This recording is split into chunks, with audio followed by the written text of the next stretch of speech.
Alors, bonsoir, le Tania.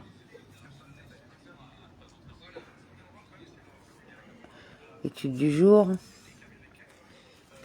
Alors, 26 Sivan, 5785, Shahar Ehud, Vea Emouna, chapitre 8. L'œuvre de la création ne produit aucun changement dans l'unité du Créateur. Considéré en lui-même, ou même quant à sa connaissance, il n'est nullement changé. L'Écriture le dit en ces termes. Moi, Dieu, je n'ai pas changé. On a pu en effet penser que la venue à l'existence d'êtres créés eût modifié la connaissance divine. La connaissance des êtres créés ne s'ajoute-t-elle pas à ce qui, avant cette création, était la connaissance divine? Le chapitre précédent s'est inscrit en faux contre une telle idée. Dieu et sa connaissance ne font qu'un, d'une unité absolue, dit simple, à la différence de l'âme humaine qui est composée et pour laquelle chaque connaissance acquise constitue un ajout. De cette unité parfaite qui ne souffre aucune composition, aucun ajout. Maïmonide dit, c'est en se connaissant lui-même qui connaît tous les êtres créés, qui procèdent de lui. Autrement dit, la création n'ajoute rien à sa connaissance qui demeure inchangée, identique à elle-même.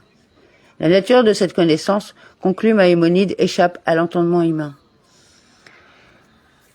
Dans ce chapitre, Rabbi Génou Zalman de Meor Béni va montrer que la proposition de Maïmonide, il est le connaissant, le connu et la connaissance. Tout ne fait qu'un, s'applique de la même façon aux autres attributs et aux autres noms divins, tout comme à la sagesse et à la volonté divine.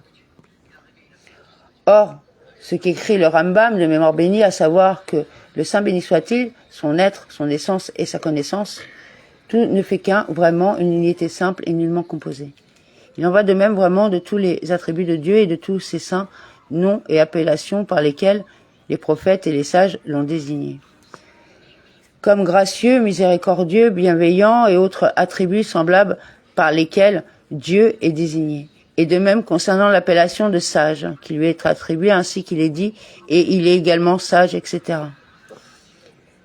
Et de même concernant sa volonté, comme il est dit, Dieu veut ceux qui le craignent, et il désire agir avec bienveillance, et il veut le repentir des méchants, et ne désire pas leur mort et leur iniquité.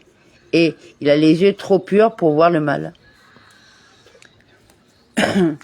Dieu veut et ne veut pas. Ainsi, ces versets décrivent-ils la volonté divine. Il ressort de ce qui vient d'être dit que son attribué à Dieu attribut émotionnel, sagesse et volonté néanmoins.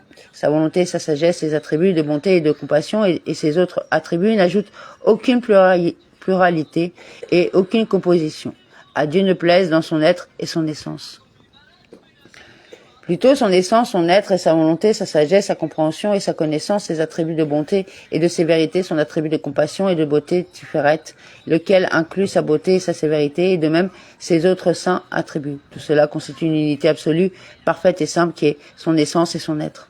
Et comme Maïmonide l'a écrit, cette chose-là, il n'est ni au pouvoir de la bouche de l'exprimer, ni au pouvoir de l'oreille de l'entendre, ni au pouvoir du cœur de l'homme de l'appréhender clairement. Car l'homme se représente dans son intellect tous les concepts qu'il souhaite appréhender et comprendre tels qu'il existe en lui. Par exemple, s'il veut se représenter dans son intellect ce qu'est la volonté ou ce qu'est la sagesse orma, la compréhension bina ou la connaissance da'at, ou ce qu'est l'attribut de bonté et de compassion ou d'autres attributs similaires. Il envisage toutes ces choses telles qu'elles sont en lui, comme il le fait lorsqu'il envisage la notion d'intellect et de sentiment en général. L'être humain tente pareillement de penser les attributs intellectuels et émotionnels du divin à travers le prisme de ses propres facultés. Mais en vérité, le Saint béni soit-il est haut et exalté, et saint est son nom. L'idée de sainteté évoquant celle de séparation, ce qui veut dire qu'il est saint et séparé par des myriades de degrés de séparation ad infinitum, bien au-delà de la mesure, du genre et de l'espèce de toutes les louanges et qualités que les êtres créés pourraient saisir et envisager dans leur esprit. La désignation de Dieu comme le Saint béni soit-il traduit la transcendance divine radicalement étrangère à toute conception humaine.